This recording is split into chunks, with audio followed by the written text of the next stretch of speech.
Well, welcome back to another great edition of DaGolfShopTV. I'm Jeff Harrison. I'm Amy Anderson. Boy, you know, the weather is so much better. I'm sorry, I hate to talk about the weather all the time, but before I actually get started with the weather, I want to put a special shout out to a dear friend of ours, Rich DeCocio Gallen. You've seen him here on a show on our early episodes, and yesterday afternoon he had a heart attack, and while we love him to death, that's very serious. We want him to know that our heart and our thoughts and prayers are with him for a speedy recovery. He's in a local hospital here, Desert Regional Medical Center, and you know, if you think about it, send him a little Facebook post. He's on there, or maybe a tweet. I don't know if he tweets, but anyway, he is okay. You know, they got to him very quickly, and I'm going to go see him after the show, and we just want to let him know our thoughts and prayers are with him. Amy. Yeah, Coachy, we love you. Absolutely. So we got a big week.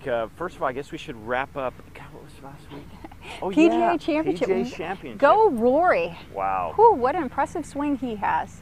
You know, it's not that I'm against Rory, because I'm not. I'm not against Rory. I was just so for someone else in the field that I found myself having a hard time kind of getting excited that he won. Who are you pulling for? Well, you know, I still want to see Tiger Woods win.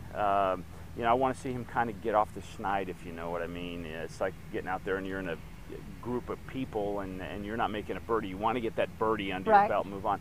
I'd like to see him get that monkey off his back. Although, you know, it was really cool as we were standing out there at Traditions last week, just sweating our you-know-whats off. You know, we did say, hey, who needed this win the most? And we thought Rory in ways. Yeah, so good for him. I mean, I think it's fantastic. His swing looked so on last week. It did. You know, and Tiger, I'm going to give him a good plug because he played very solid on Friday and Saturday, came to the weekend Saturday just off to a horrific start, but bounced back Sunday. And Sunday, I thought he hung in there. I thought he played that patient game of golf. He didn't blow up on any hole. I mean, I believe he had a couple birdies on the front nine, a couple bogeys on the back nine. So, I mean, Rory ran away from the field. I mean, by 8 shots, that's huge. You know, I understand that's the largest margin of victory in a major in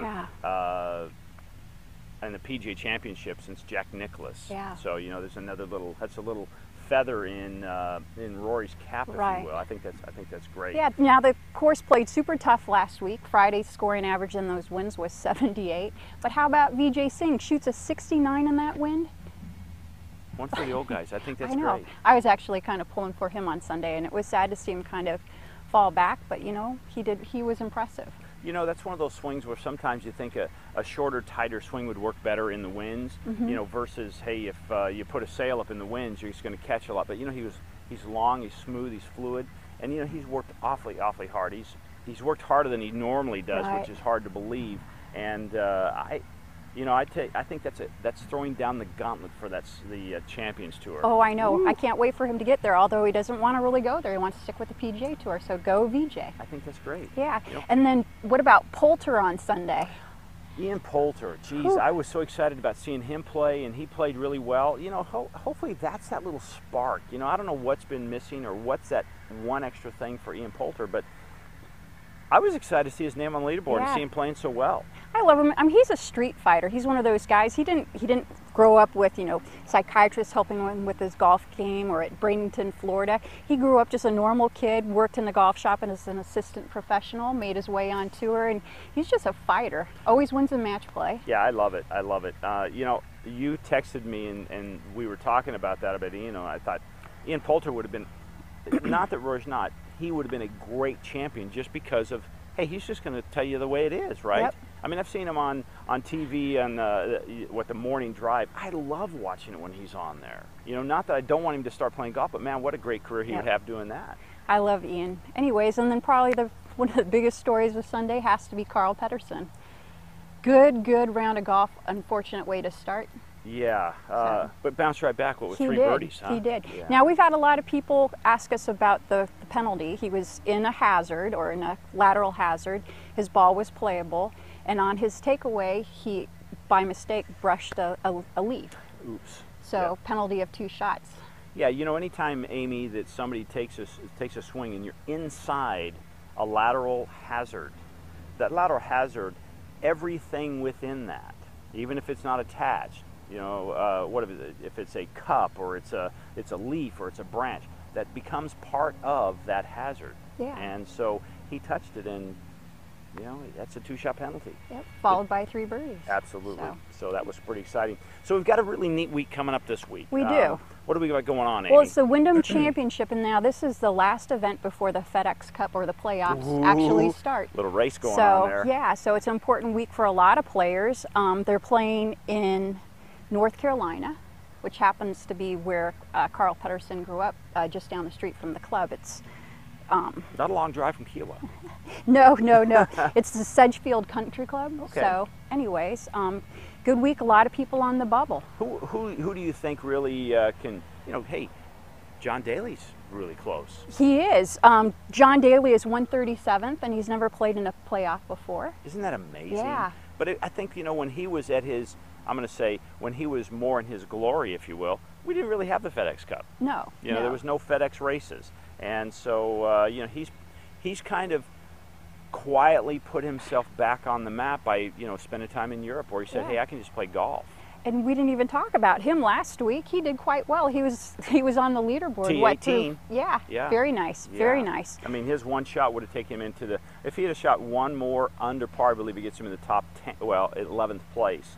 I mean, that's huge for a guy who's literally been off the grid. Yeah, so Boo Weekley's on the bubble. Trevor Immelman's on the bubble. There's a name that just blows me away. You know, I saw that and I thought, Trevor Immelman, come on, here's a guy, it's a major championship winner who just had this perfect swing. He wears those cool glasses that change in and out of light. Come on. What's going on there? Well, he did okay last week. Kind of was creeping up the leaderboard. I'm not exactly sure where he finished, probably around 20th. Yeah, but you know, it's one of those things, Amy, that whenever we talk about who's the next, who has that chance to win, I'm sorry. I mean, it's like, is it just because, again, so much parity? There's so much depth in the golf game right now that you forget about people. Yeah. And what about Jonathan Vegas? He's on the bubble too. Well, everyone thought he was going to be the next great superstar, and he's kind of, and Camille Vijay. He's what, 148th or something like that? Yeah. So that surprised you. I knew that, huh? That blows me away that here's a guy that is absolutely physically seems to be a specimen and just not getting it done. Yeah. Y Yang's on the bubble. Yeah. So Brendan Steele is 126th. Kind of the funny thing is he's higher up than that on the money list this year. Yeah. So he's played well at the tournaments that you don't get as many points for. So it's going to be a fun week. It's, you know, because I think it's going to put additional pressure, Amy, on folks that are out there playing, not just to win and play well, but they've got to really, I mean, they're going to be like, well, it's almost like a Q school situation. Right. You're trying to see where you're going because you're jockeying for position because you want to play golf. Yeah. Now Jason Dufner is playing there this week just for that jockeying. He's third on the FedEx Cup point list, and he wants to take over Tiger Woods going into the playoffs. So I mean, that's kind of gutsy. I think that's good. Yeah, and Carl Pettersson's there, and if he was to win, he'd move into the top 5. So, you know, a lot can happen this week. So give us our world rankings, Amy. World rankings? Yeah. Rory's there. Tiger. I wrote it down. It's down there somewhere. Is it Luke? Oh, you know, I don't know the world rankings. I was just curious because Luke was number 1. He finished, I think he finished either the same or no, he finished much lower than Tiger. So did Tiger take over his position and Rory moved to the top? I think it's, I'll have that on there, and you'll see as I edit it, I'll put that information on there. FedEx points is what I had, which is Tiger, Rory, Jason Dufner, Zach Johnson, Bubba Watson. Cool. So. Cool. Well, anyways, so what else happened? We've got are the ladies back on? The ladies, they're playing at Pumpkin Ridge. Hey. So, and you know, once again, Yanni Singh's right up there, still on top of the leaderboard. She can't stay, or not world rankings, Rolex points. She can't stay there too much longer, but she's there. She keeps missing cuts. Stacey Lewis is there. Suzanne Pettersson won the tournament last year. So I remember playing there for a few years. That's a great track. Yeah. It's a great track. So it'll be fun to watch. And yeah, I'm kind of a little giddy, Amy. It's I noticed, you know, I'm not wet yet. I know. It's kind of neat. It's I noticed today, just a real quick weather update. I noticed today as I was checking the weather, it's not going to be 100 until like noon. Every day this week by like 7:14, it's been 100 degrees. Yep. It's been crazy. So okay, now Champions Tour is back on there in Endicott. Yeah, in Okay. New York. Okay. And yeah. Full field. Full field. That'll be fun. Roger Chapman's there. He played last week at the PGA. So Cool. yeah, John Houston, I believe, is the defending champion. So Nice to see him playing again. Yeah. He's a neat character. So. Yeah. All right, well, hey, thanks for joining us. Oh, wait a second. Anybody you want to talk about today? well, no, I was just going to give a little update on the US Am for the guys. Ah, Jordan yes. Spieth, #1 player in the world, got knocked out in the first round yesterday. Ooh, that's golf, baby. Yeah, so that'll be a fun. It's always a fun championship to watch. So does that just open that competition then wide open? It does, and you were talking about parity. Well, everyone thought he was going to win everything. Yeah. So, that'd be fun to anyways. watch. Another busy week. So Yeah. hey, get out there, play a little golf, support your local golf pro and or golf professional and their facility. And I'm Jeff Harrison I'm Amy Anderson. for DaGolf Shop TV.